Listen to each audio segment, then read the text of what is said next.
Capítulo 2. Abandonaron la ciudad en la playa de leños muertos del Darién y poblaron a Panamá. Abandonaron la ciudad en la playa de leños muertos del Darién y poblaron a Panamá en litorales tan radiantes como los del Golfo de San Miguel, pero más cenegosos y tranquilos. Varios años dedicó allí Blas a los negocios y a las pequeñas navegaciones, y a consolarse las penurias del presente recordando los triunfos del futuro. Porque un hombre no soportaría la inclemencia de las Indias si no fuera por el futuro que imagina, por la terca certeza de que en alguna parte lo están esperando un tesoro que será solo suyo, que ha sido destinado para él por los dioses de la fortuna desde los comienzos del mundo. Pensaba a veces en su aldea apacible, en sus antepasados romanos que inventaron los códigos y los acueductos, la oratoria y la burocracia. Se veía a sí mismo repitiendo en un mundo distinto las hazañas de aquellos tribunos y lictores, pero el tiempo pasaba y la aventura parecía haberse estancado en las selvas cerradas y a la orilla del mar que el primer día les pareció luminoso de promesas. Finalmente Blas se hizo, no amigo porque era hombre de temperamento solitario, pero sí aliado de Pizarro y de Almagro. Vivió los ruidosos preparativos del viaje al país de las Incas, las noticias crecientes de ese reino en el sur que ya Balboa había presentido, las alianzas de los jefes, los viajes para explorar litorales incógnitos, los préstamos de ducados y de barcos, los primeros intentos y las primeras islas monstruosas, pero tuvo también la fortuna de estar en la cubierta frente a las costas del Perú el día grande en que avistaron en la bruma la fortaleza de Tumbes, evidencia segura del reino presentido en las montañas. Blas tenía ya 30 años y era del linaje de los descubridores. Buscaba el oro, sí, pero era capaz de ver la firmeza de las construcciones, los penachos de pluma, los tejidos riquísimos, el vuelo bajo de los cóndores, la lisura de las piedras en los templos del Inca, los hijos grandes o oblicuos de las muchachas de la familia real.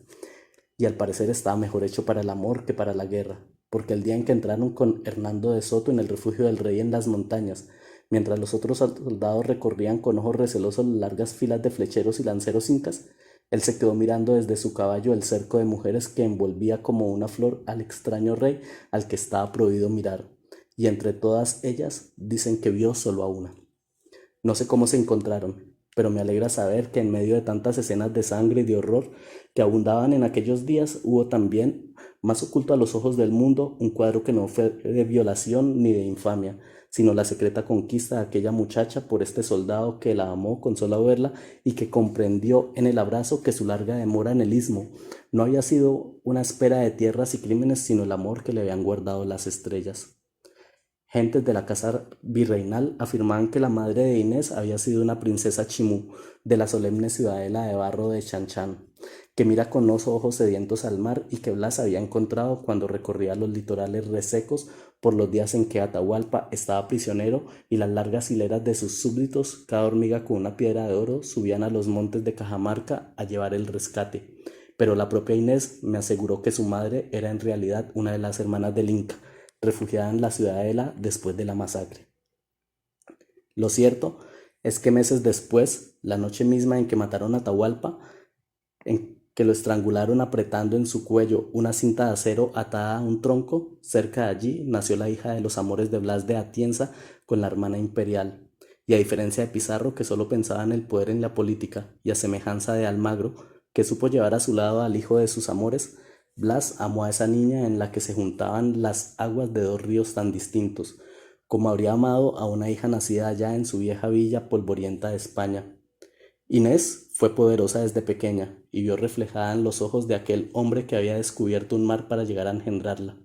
Por eso decían en Chanchan que la noche que murió Atahualpa nació una raza nueva, y sobre esas montañas manchadas de sangre y de odio, donde las ciudades fueron profanadas y los quipus fueron deshechos y las historias fueron borradas, también el amor volvió a encender hogueras, más valiosas aún porque el sol había muerto.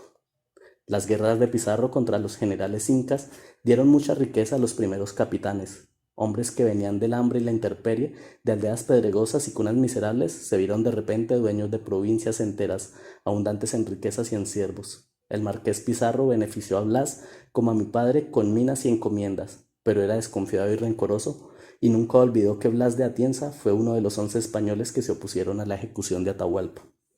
Blas lo acompañó en el reparto de encomiendas en San Miguel de Piura. Allí, a la sombra de la cruz y regadas con sangre, las provincias de Catacaos y Chara con sus miles de indios le correspondieron a Gonzalo Farfán de los Godos, la de Pochecos a Andrés Durán y Juan de Coto, la de Jayanca con sus tumbas de piedra a Francisco Lobo, la de Tangarará atravesada de llamas a Francisco Lucena, la del Valle de Copis con sus aguas de un verde tranquilo a Francisco Quirós y Quintanilla, la de Motupé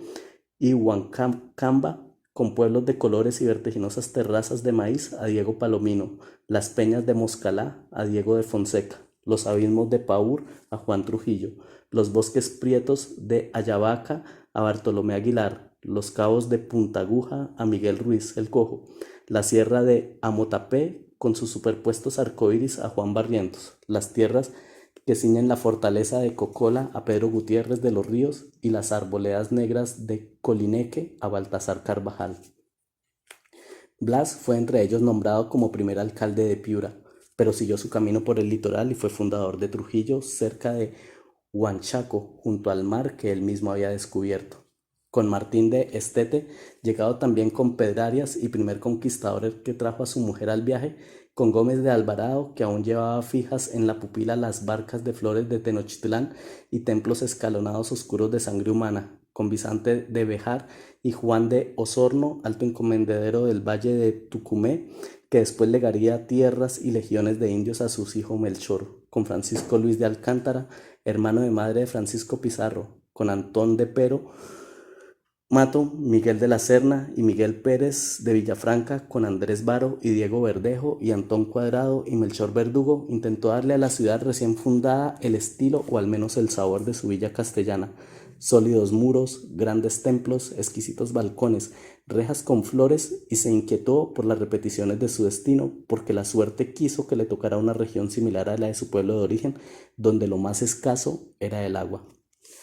Había que buscar el agua en las montañas y hacerla descender hasta el litoral. Para ello recordó una vez más la ingeniería de sus antepasados romanos y el deleite que sintieron los moros de su tierra trazando canales en los patios de los palacios, y construyó el primer acueducto de Trujillo que hizo florecer lotos de agua en la vecindad del desierto.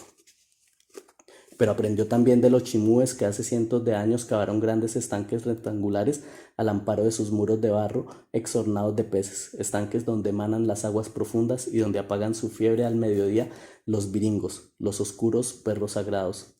Así hizo brotar Blas de Atienza el agua de Trujillo, y mientras despertaba a los dioses del agua veía crecer a su hija mestiza cada día más bella, con grandes ojos oblicuos de India, con cabellos negros llenos de estrellas, con dientes blancos de princesa de las montañas, con pupilas gris perla de mujer castellana, con labios rojos de gitana, con una piel canela que nadie habría rechazado como andaluza, pero con los pómulos de grandes arcos de las hijas del sol. Siempre ha sido un enigma para mí lo que pasó con la hermana de Atahualpa. Todos dijeron que la madre de Inés, la princesa, murió con su imperio, pero nadie supo decirme, en la dispersión que siguió al gran saqueo, si fue una de las enfermedades llegadas con los invasores, o el duelo por la muerte del sol, o algún mal influjo de la luna indignada, lo que llevó a la Colla a reunirse con las madres en los valles lunares.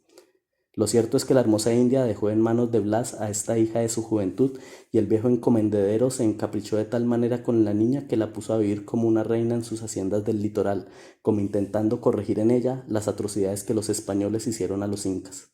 Para Inés se afanaban las nodrizas indias, para Inés tejían los tejedores, para Inés traían las llamas, los cántaros con leche de vaca y los bultos de maíz de trigo, y ante Inés se inclinaban las filas de indios sujetos en las encomiendas.